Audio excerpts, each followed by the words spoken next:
बंजारा जनजाति, बंजारा जनजाति, ये तो आपने बहुत सुना ही होगा मेरे ख्याल से। बंजारा जनजाति है कि नहीं? ठीक है कि नहीं? फिल्में तक बनी है इनके ऊपर, तो शायद ही भारत की पहली और आखिरी ट्राइब होगी जो फिल्मों में भी दिख जाती है कि नहीं? गाने तक बने हुए हैं, है कि नहीं? तो ये जो है इसकी सबसे पहली विशेषता आती है, बंजारे का मतलब ही होता है जिसका घर क्या हो उसके कंधों पर। बंजारे का मीनिंग ही होता है, सही है? तो ये कभी भी एक जगह नहीं रुकते हैं। और भी कई कारण हैं, तुमको एक स्टोरी बताता हूं। जब महाराणा प्रताप का युद्ध हुआ था अकबर के साथ, हल्दी घाटी का आपने पढ़ा होगा, तो उस वक्त क्या ये लोग लोहे का काम करते थे, तलवार वगैरह बनाना। तब इन्होंने ऐसा वचन दिया था कि यदि महाराणा प्रताप युद्ध हार गए तो हम और हमारे वंशज कभी घर में नहीं रहेंगे। हाँ, और तभी से फिर इन्होंने घर त्याग दिया क्योंकि वो हार गए थे युद्ध में, है कि नहीं? तो बंजारा जनजाति, तो लिख लो पहले, बंजारे का अर्थ होता है ना? ठीक है, तो लिखो, बंजारे का अर्थ होता है वह व्यक्ति जिसका घर उसके कंधे पर हो। लिख रहे हैं बंजारा जनजाति, बंजारा ट्राइब। अब देखो बंजारा शब्द का मीनिंग क्या है? तो बंजारा शब्द का मीनिंग होता है कि वो व्यक्ति जिसका घर उसके कंधे पर हो। कहने का मतलब क्या? ये घूमते ही रहते हैं, ये कभी भी एक जगह पर निश्चित तौर पे नहीं रहते हैं। ठीक है, अब देखो, ये दुनिया की सबसे ज्यादा श्रृंगार प्रिय जनजाति है। श्रृंगार प्रिय जनजाति, इनको बनना संवरना बहुत पसंद होता है, मेकअप जिसको अपन बोले, है कि नहीं? दुनिया की सबसे ज्यादा श्रृंगार प्रिय जनजाति ऐसी ट्राइब है जिसको मेकअप करना सबसे ज्यादा पसंद है। हाँ, वैसे आपको भी शौक होना चाहिए। लाइफ में कोई आदमी ऐसा मिले ना बोले मेरे को तो मेकअप का बिल्कुल शौक नहीं है, समझ लेना भयानक नेगेटिव आदमी है। मैं तुमको और भी बताऊंगा लाइफ में कैसे आदमी को पहचानना। कोई आदमी तो को जिंदगी में एक बात ध्यान रखना, ये बोलते मेरे को खाना खाने का शौक नहीं है, समझ लेना इस आदमी से अपने को जिंदगी भर दूरी बना के रहना है। महा नेगेटिव टाइप का आदमी है। हाँ, ध्यान रखना, खाने का शौकीन नहीं होना नेगेटिव है। आपको मेकअप करने का शौकीन है नहीं है आप, तो ये भी बहुत ज्यादा नेगेटिव आपका कैरेक्टर है, आपका चाल चलन है, आपका व्यवहार है। तो ये भी ध्यान रखना। ऐसे आदमी को पकड़ लेते हैं छोटी छोटी बातों से उसकी कि ये खुद कैसा है। और कभी लड़की बोल देना मेकअप नहीं आता तो उससे शादी मत करना तुम लोग, कभी लड़के तो बिल्कुल मत करना। हाँ, तो पहला हो गया बंजारा, दूसरा क्या हो गया? श्रृंगार प्रिय जनजाति। अब एक और आता, देखो इनका कितना पैशन है कि इन्होंने कंघी का आविष्कार करा है। कंघी का आविष्कार करा है। कंघी समझते हो ना, बाल ओछने की पहले चलती थी, आजकल तो मेडिकर आ गए तो खत्म हो गई। तो कंघी की खोज किसने करी थी? बंजारों ने, बाल संवारने के लिए। फिर उस कंघी से कंघा बन गया। कंघी का क्या करा इन्होंने? आविष्कार। ठीक है, और ये खुद को क्या मानते हैं? राजपूतों का वंशज। ये क्या बोलते हैं? हम कौन है? राजपूतों के वंशज। जैसा भी आपको मैंने महाराणा प्रताप के बारे में बताया, तो लिखो ये स्वयं को राजपूतों का वंशज मानते हैं।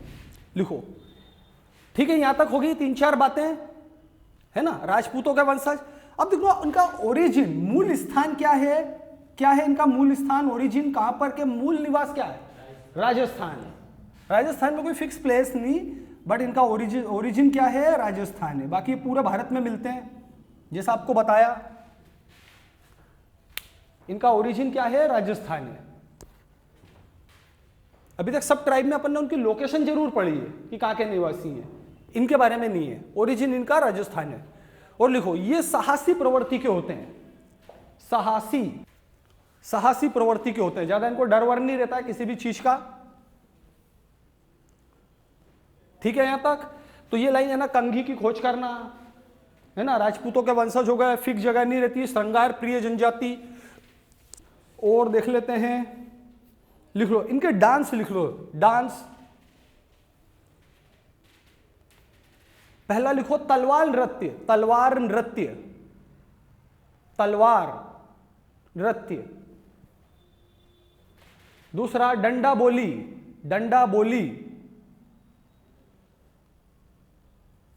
और तीसरा तो आपने मेरे ख्याल से सुना होगा, बताओ, इनका बहुत फेमस डांस है, ब्लैक कपड़ों में होता है सामान्यता, कभी सुनने में नहीं आया?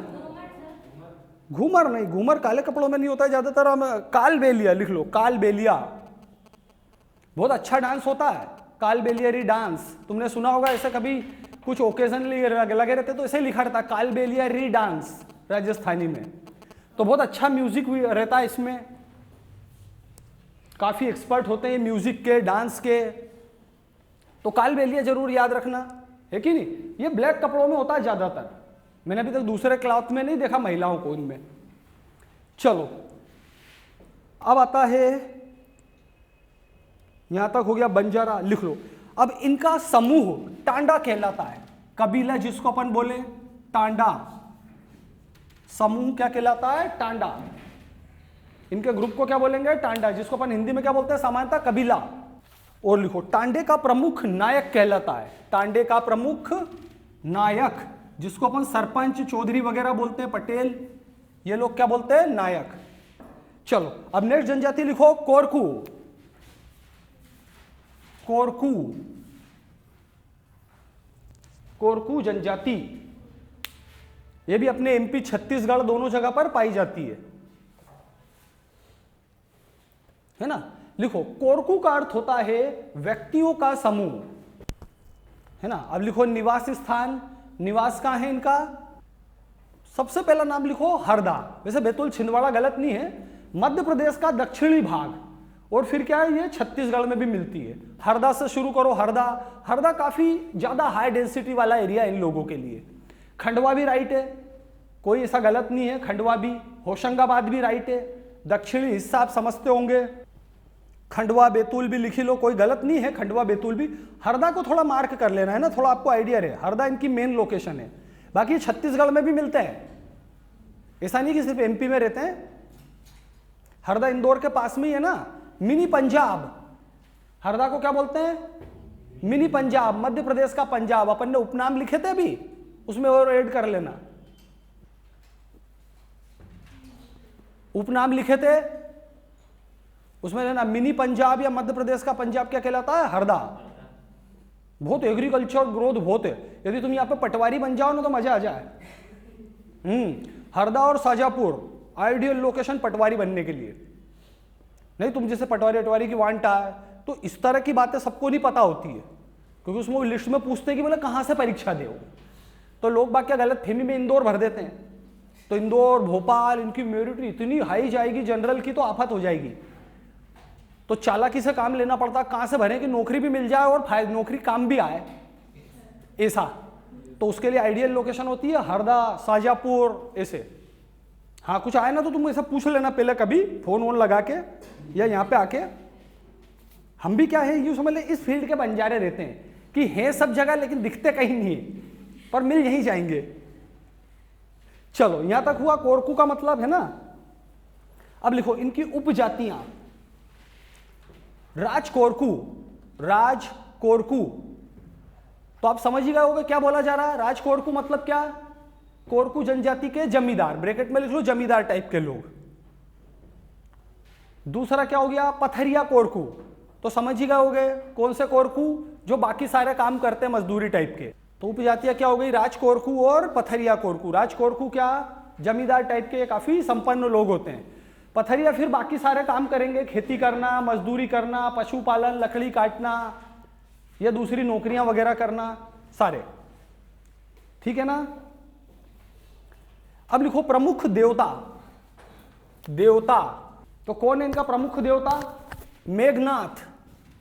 मेघनाथ का नाम आपने बहुत अच्छे से सुना होगा। इंद्रजीत, बिल्कुल राइट है कि नहीं? तो ये क्या बोलते ही है कि हमारा ओरिजिन कहां से हुआ? रावण से। ऐसा बोला जाता है इनकी कथाओं के अनुसार कि रावण कभी कभी घूमते घूमते हरदा तरफ पहुंच गए थे। अरे हरदा में ही रहते ही है, तब हरदा नहीं होगा। तो उन्होंने वहां देखा कि वहां कोई इंसान ही नहीं था, तो फिर उन्होंने भगवान शिव से बोला कि भैया कोई इंसान नहीं रहता है, कुछ व्यवस्था करें। तो भगवान शिव ने फिर किनको जन्म दिया? कोरकुओं को। ऐसा ये बोलते हैं। इनके प्रमुख देवता कौन है? मेघनाथ।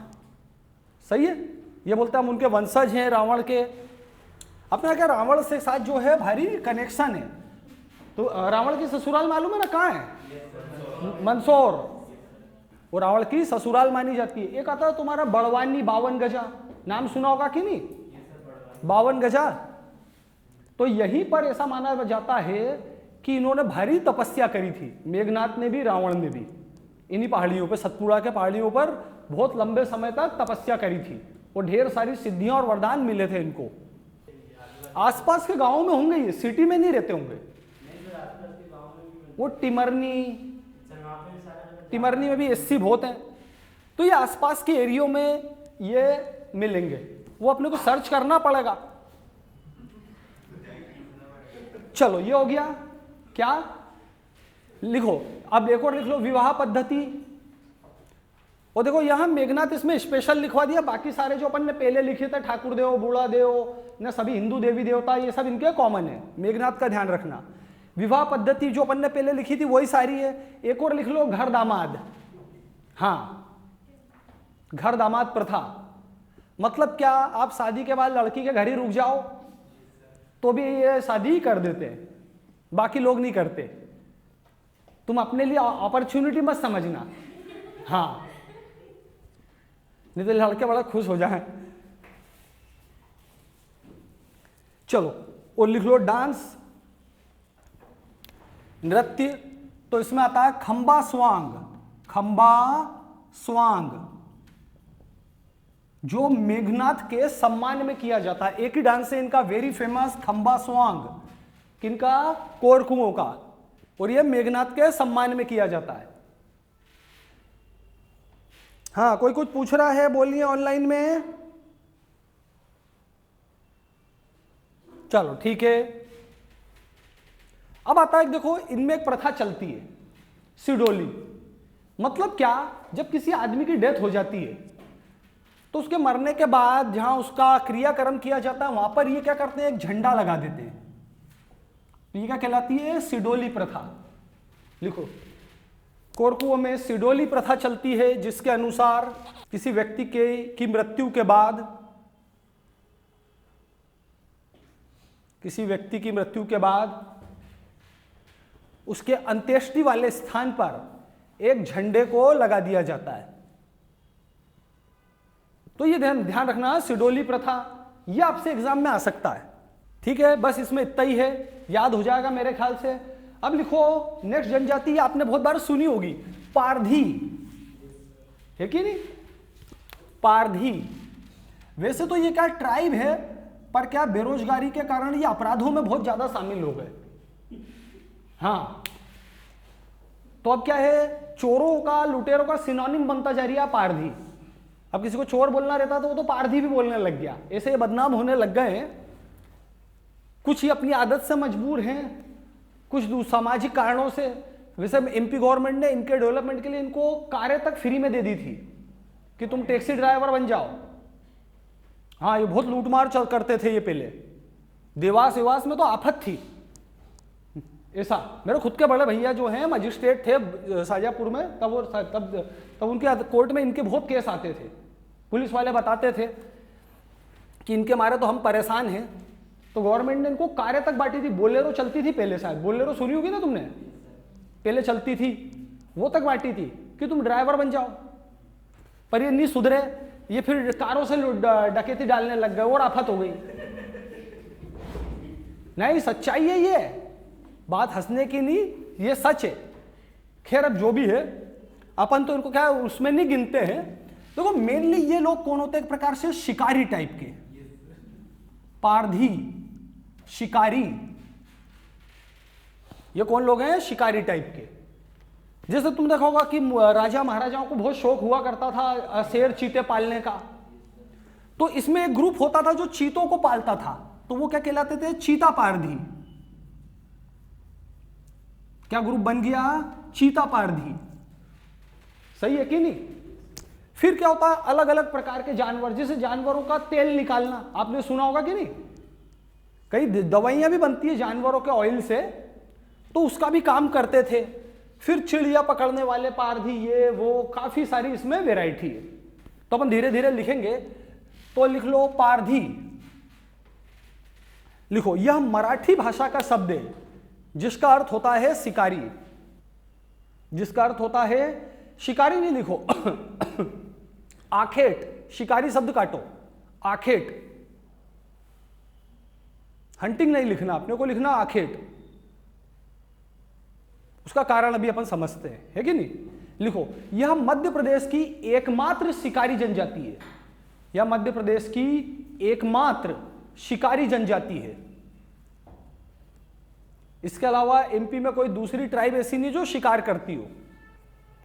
अभी देखो मैंने तुमको मना करा कि शिकारी नहीं लिखना, तो देखो इनके कल्चर में, ट्रेडिशन में क्या है, ये या तो तीर से शिकार करेंगे, या जाल लगा के, या फिर हाका लगा के। हाका समझते हो, हुक, जिसमें पैर फंस जाता है जानवरों का। ये बंदूक यूज नहीं करते ऐसा। इनके ट्राइब के नियमों के अनुसार क्या है कि आप बंदूक यूज नहीं करोगे, पर आजकल तो कर लेते होंगे, पता नहीं, पर ये ट्रेडिशनल तरीके से चलते हैं। तो इसीलिए ये क्या बोलते हैं, हम आखेटक हैं, शिकारी नहीं है कि नहीं। ये इनके तरीके होते हैं शिकार करने के लिए। तीर का प्रयोग करेंगे, जाल का करेंगे, या हाका लगाना। इसमें जानवर का पैर फंस जाता है, हाका लगाना जिसको बोलते हैं हुक, जंगल में छुपा के रख देते हैं ऐसा। ये पाए जाते हैं भोपाल, सीहोर, लिख लो, या भोपाल सीहोर में पाए जाते हैं। और भी हैं भोपाल सीहोर, अपन ने नाम लिखा है, जैसे मैं भी आपको देवास बता रहा था, है कि नहीं। वहां पर भी गुना, शिवपुरी, बहुत सारे एरियो में मिलते हैं। मेनली क्या, भोपाल सीहोर लिख लो। अब लिखो इनकी देवी देवता,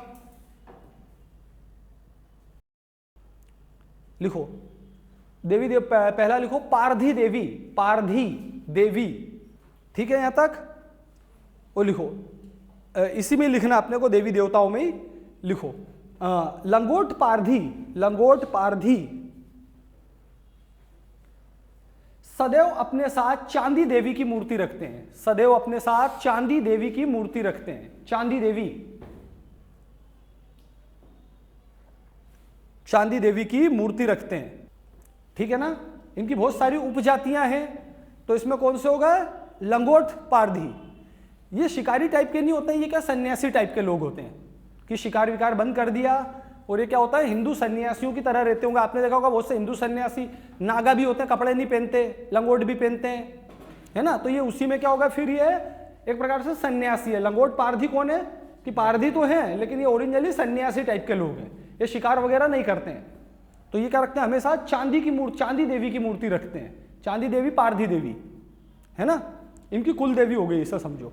चलो अब लिख लो इसमें चीता पारधी।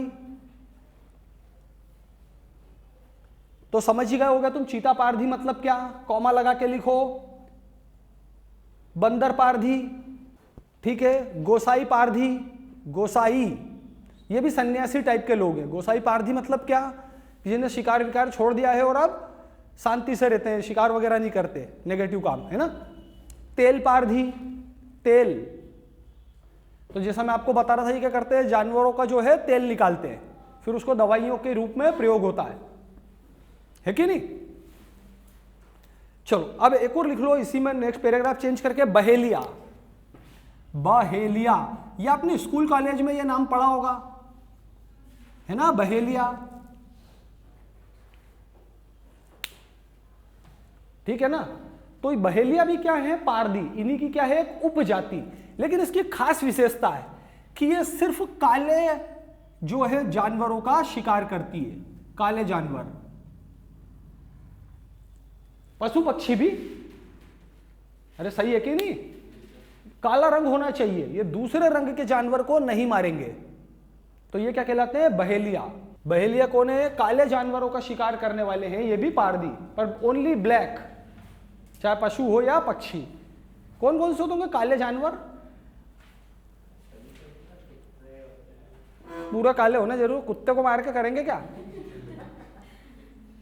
इनका मांस अपन नहीं खा सकते, कुत्ते कौवे अपने लिए सूटेबल नहीं है ये। हाँ, इनका मांस इंसान नहीं खा सकते हैं। अरे सबसे बेस्ट तो मैं सोच रहा था तुम नाम बताओगे कड़कनाथ का, है कि नहीं? बस बहुत है, और क्या पर्याप्त है। मैं सोच रहा था वही नाम गिना दोगे तुम सब तो वेजिटेरियन ही हो गए ना, एक आधी है कोई छोटे मोटे ओकेजनल वाले हो गए तुम, रेगुलर नहीं। चलो ठीक है, अब क्या करें। नेक्स्ट लिखो कोल, कोल जनजाति, कोल ट्राइब लिखो। कोल जनजाति का उल्लेख ऋग्वेद में मिलता है। कोल जनजाति का उल्लेख ऋग्वेद में मिलता है। तो सोच लो कितनी पुरानी ट्राइब होगी, ऋग्वेद है कि नहीं? कितने पुराने ग्रंथ हैं ये, उसके अंदर भी इनके बारे में जानकारी है, कोल जनजाति के बारे में। लिखो, यह स्वयं को सबरी का वंशज बताते हैं। सबरी, सबरी नाम याद आ गया होगा आपको, है ना? रामायण में थी, भगवान राम को जिन्होंने बेर खिलाए थे, सबरी का वंशज बताते हैं।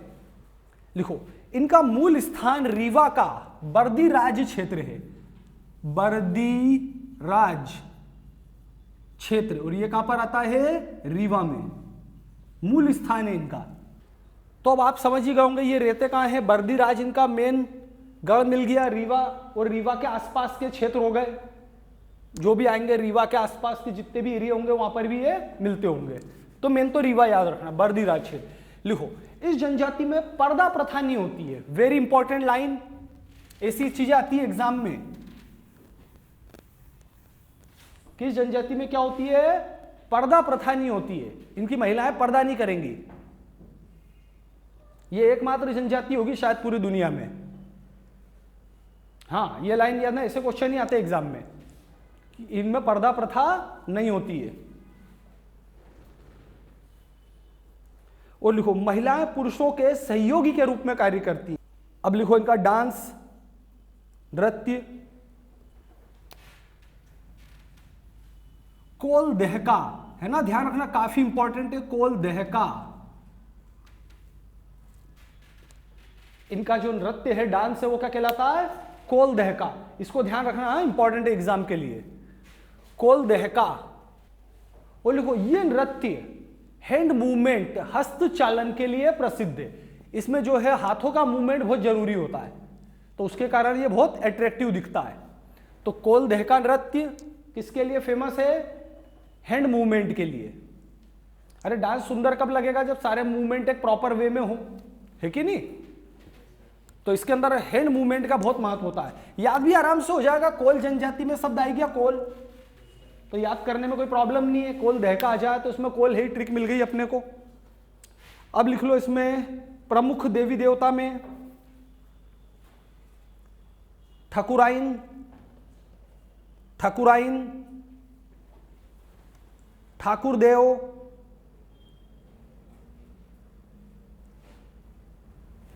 अहिर बाबा, अहिर बाबा,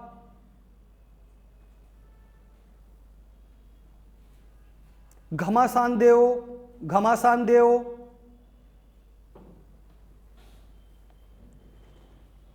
नदियां, सभी नदियां, ठीक है, और सभी हिंदू देवी देवता। ये तो कॉमन है ही, मैंने आपको पहले ही बता रखा है। सारे जो हैं ट्राइब के लोग, सभी जो अपने त्योहार दिवाली वगैरह मनाते हैं, भले अलग अलग कारणों से मनाए, है ना? चलो अब लिख लो खैरवार, खैरवार जनजाति,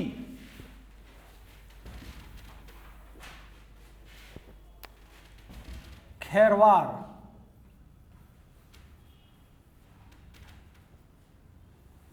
तुमने कभी शब्द सुना है खैर? हाँ बिल्कुल राइट है। कहा देखी है तुमने कभी खैर की लकड़ी? और क्या काम आती है? कत्था बनाने के लिए। पान में कत्था डालते हैं तो वो काहे से बनता है? खेर से, खेर के पेड़ से लकड़ी निकालकर। तो वो थोड़ी सी सीक्रेट प्रोसेस है, तो यही लोग जानते हैं। वैसे कत्था बनाने के कारखाने मुरैना में भी हैं, अब वो सीक्रेट क्या ओपन हो गया, पर ट्रेडिशनल तरीका इनको मालूम है। तो खेरवार जनजाति मेनली क्या करती है? खेर की लकड़ी से कत्था बनाती है कि नहीं? आपने देखा होगा कत्था पान वान में, वही। तो ये खेरवार जनजाति उसी के लिए प्रसिद्ध है। लिख लो इसमें, लिखो यह जनजाति खेर के पेड़ से कत्था बनाती है। इनका मूल स्थान खरियागढ़ है। खरियागढ़, खरियागढ़। और ये कहां है खरियागढ़? कैमूर की पहाड़ियों में। कैमूर की पहाड़ियां ब्रैकेट में लिख लो। खरियागढ़ कहां पर है? कैमूर पर्वत में। कैमूर पर्वत आता है आपके कटनी तरफ, कैमूर पहाड़ी में। पहाड़ी कोई गांव होगा ये, उसका नाम क्या है? खरियागढ़। ये इनका क्या है? खेर जनजाति का मूल स्थान है। बाकी ये भी कई जगह पाए जाते हैं, ऐसा नहीं है कि सिर्फ वही है।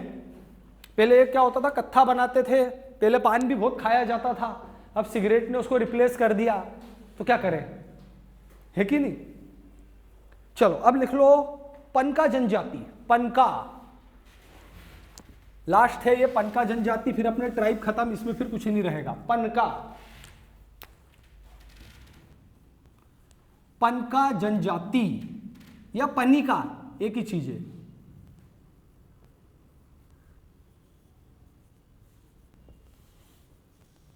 है ना। ये एकमात्र शाकाहारी जनजाति है, ये मांस बिल्कुल नहीं खाते। देखो इसका कारण क्या क्या चक्कर है। आपने कबीरदास जी का नाम सुना होगा, है ना। उनको पाला किसने था? नीरू नाम की एक महिला ने। नीरू, कबीरदास जी के बारे में ऐसा बोला जाता है कि जन्म के बाद में इनकी मदर ने इनको नदी किनारे छोड़ दिया था, है कि नहीं। तो फिर किसने पाला था? नीरू नाम की एक महिला ने। वो खुद कौन थी? पनका ट्राइब से संबंधित थी, जिसको आपने पढ़ा होगा ना, जुलाहा। आपने पढ़ा होगा जुलाहा। अरे नहीं, कबीरदास जी के बारे में जुलाहे थे ये मूल रूप से। तो वैसे ये ट्राइब के लोग ट्रेडिशनली क्या करते हैं? कपड़े बुनने का काम करते हैं, क्या कहलाते हैं? जुलाहे। अपन जिनको क्या बोल रहे हैं आज? पनका या पनिका। तो कबीरदास जी थे, तो ये लोग फिर क्या एक प्रकार से कबीरदास जी की बातों में रहे, उन्हीं के अनुसार धर्म का पालन करने लग गए। सही है ना। तो इसलिए ये वेजिटेरियन होते हैं, ये सामान्यतः मांस नहीं खाते। ये एकमात्र ट्राइब होगी शायद पूरे वर्ल्ड में, ठीक है। लिखो कबीरदास जी का पालन पोषण एक पनका महिला नीरू ने ही किया था, ठीक है। लिखो पनका लोग जुलाहे का कार्य करते हैं, कपड़े बुनते हैं। ये पनका लोग, पनका जनजाति जुलाहे का कार्य करती है, वर्ग के।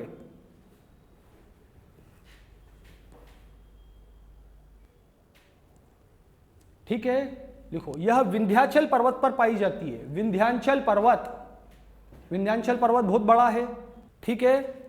और एक और लाइन इसमें लिख लो अब आप, ये हो गया वेजिटेरियन हो गया, ठीक है। लिखो पनका जनजाति के लोग गले में श्वेत कंठी पहनते हैं। श्वेत कंठी, व्हाइट कंठी। कंठी में बताता हूं क्या, श्वेत कंठी पहनते हैं, व्हाइट कलर का स्टोन। अरे कंठी मतलब क्या? कंठ में पहनने की कोई भी चीज। अपन को जो डिजाइनर वगैरह पहन लेते हैं ना, वो क्या हो गया? कंठी। तो ये क्या होती है? व्हाइट पहनते हैं बस, सभी के लिए अनिवार्य है इनकी समाज में। और दूसरा सामान्यतः सफेद वस्त्र ही पहनते हैं, सफेद कपड़े ही पहनते हैं। और सामान्यतः श्वेत वस्त्र ही पहनते हैं, चाहे स्त्री हो या पुरुष हो, व्हाइट कपड़े पहनना पसंद करते हैं ये। लिखो इनके धर्म प्रमुख को, इनके धर्म प्रमुख को कबीरहा कहा जाता है। कबीरहा, कबीरहा कहा जाता है, ठीक है। ट्राइब में इतना ही है। अब एक दो और इंपॉर्टेंट पॉइंट लिख लो। लिखो महत्वपूर्ण पॉइंट, बिंदु। वैसे ट्राइब के लिए काम कौन करता है, बता सकते हो? कौन सा विभाग काम करता है? ट्राइबल वेलफेयर डिपार्टमेंट, सेंट्रल का ये है ना, ट्राइबल वेलफेयर डिपार्टमेंट, TWD। अपने इंदौर में भी तुमने आर्ट्स एंड कॉमर्स कॉलेज देखा होगा, उसके पीछे तुमने बहुत बड़ा ग्राउंड देखा होगा, है कि नहीं। उसके थोड़ा और पीछे जाओगे तो वहां एक है PETC, pre education training centre. यहाँ पर जो है ट्राइब के बच्चों को फ्री में पढ़ाया जाता है। ये पीएससी वगैरह जो तुम पेमेंट में पढ़ते हो ना कोचिंगों पे, यहाँ पर कौन होता है? ट्राइब के लोग होते हैं, तो उनको फ्री में पढ़ाते हैं। मैंने खुद भी जाता हूँ वहाँ पढ़ाने पीईटीसी में, और वहीं पर उनके हॉस्टल है ढेर सारे, तो वह सारे बच्चे वहाँ रहते हैं। ऐसा सरकार इतना काम करती है। कोई किसके अंडर में? टीडब्ल्यूडी के। टीडब्ल्यूडी जो है वहाँ पर क्लासें लगवाता है, जैसे तुम पढ़ रहे हो वैसे ही वो पढ़ते हैं, अलग अलग सब्जेक्ट, पूरी पीएससी, बैंक, हर चीज़ की पढ़ाई होती है। बिल्डिंग का नाम क्या? PETC, pre education training centre. Hostel है उनके, इनका सिलेक्शन होता है भोपाल से। आपको यदि टीचर बनना है या वहाँ पढ़ना है तो पहले कहाँ जाना पड़ेगा? भोपाल इंटरव्यू देने, फिर वो लिस्ट कर लेते हैं, फिर आपको बुलाएंगे। ऐसा रहता है। ट्राइब के लोगों के लिए रहता है, वहाँ सब और सुविधाएं भी मिलती है। ऐसा नहीं कि सिर्फ कमरे दे दिए रहने के, स्वेटर, ठंड के दिनों में कंबल अम्बल, थोड़ा बहुत खाने पीने का और दूसरी चीज़ें भी मिलती है, तो मिलजुल के रहते हैं, अपने बहुत परिचित है वहाँ पे। चलो अब इसमें नेक्स्ट पॉइंट लिखो। मध्य प्रदेश में 1964 में 1964 में मध्य प्रदेश में 1964 में आदिम जाति कल्याण विभाग की स्थापना की थी। आदिम जाति कल्याण विभाग, ट्राइबल वेलफेयर डिपार्टमेंट, यह मध्य प्रदेश का हो गया। कब बना था?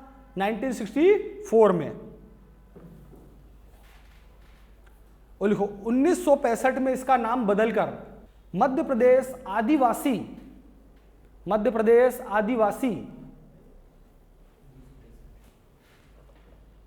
प्रदेश आदिवासी एवं हरिजन कल्याण विभाग कर दिया गया है। मध्य प्रदेश आदिवासी एवं हरिजन कल्याण विभाग। हरिजन शब्द किसने दिया था? गांधी जी ने, आपको पता होगा, है ना। हरिजन मतलब क्या? हरि, भगवान विष्णु के जन, तो इनको नाम दे दिया हरिजन। 65 में आदिवासी कल्याण, मध्य प्रदेश आदिवासी एवं हरिजन कल्याण विभाग। लिख लो, मध्य प्रदेश की सबसे बड़ी अनुसूचित जनजाति, नहीं अनुसूचित जाति, अभी जनजाति तो पढ़ ली अपन ने, अनुसूचित जाति कौन सी है? अरे सबसे बड़ी जनजाति कौन सी थी अपन ने जो अभी पढ़ी? भील।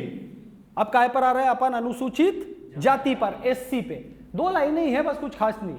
लिखो, मध्य प्रदेश की सबसे बड़ी अनुसूचित जाति चमार कहलाती है। ये एमपी की सबसे बड़ी क्या है? एससी कैटेगरी है ये, है ना। लिख लो, इसके अलावा अन्य एससी जातियां प्रमुख रूप से पाई जाने वाली, इसके अलावा प्रमुख रूप से पाई जाने वाली एससी जातियां हैं, यानी ये तो नंबर 1 हो गई। अब 2, 3, 4, 5 क्या? लिख लो, खटीक, भंगी, बलाई, खटीक, भंगी, बलाई और बसोड़। तो ये सीक्वेंस हो गया डिक्रीजिंग ऑर्डर में, समझ गए ना। ये एससी वाले लोग हैं, है ना, मध्य प्रदेश में जिनकी सबसे ज्यादा है। एसटी तो अपन ने पढ़ ली है।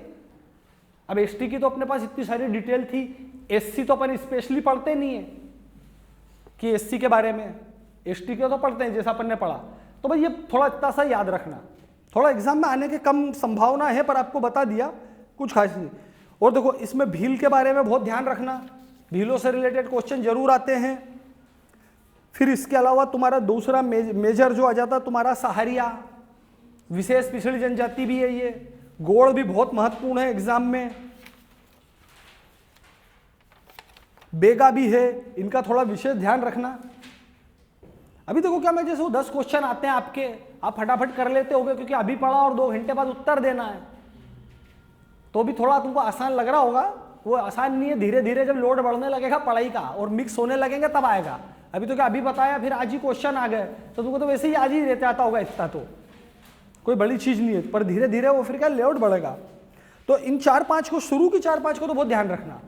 और देखो क्या होता है, कभी भी आपको कुछ पढ़ने को मिले भीलों के बारे में, है ना, अपने कोई कोचिंग के नोट्स, कोई किताब, तो उसको थोड़ा रीडिंग लगाते रहना और इसको भी क्या करना, अपग्रेड करना। वैसे तो तुमको मैंने सबसे ज्यादा ही लिखाया है, तुम किसी भी बुक से कंपेयर कर लेना, इससे ज्यादा फैक्ट्स उनके पास है ही नहीं, अपन ने सबसे ज्यादा लिखे, सबसे ज्यादा रिसर्च वर्क अभी तक अपना ही चल रहा है।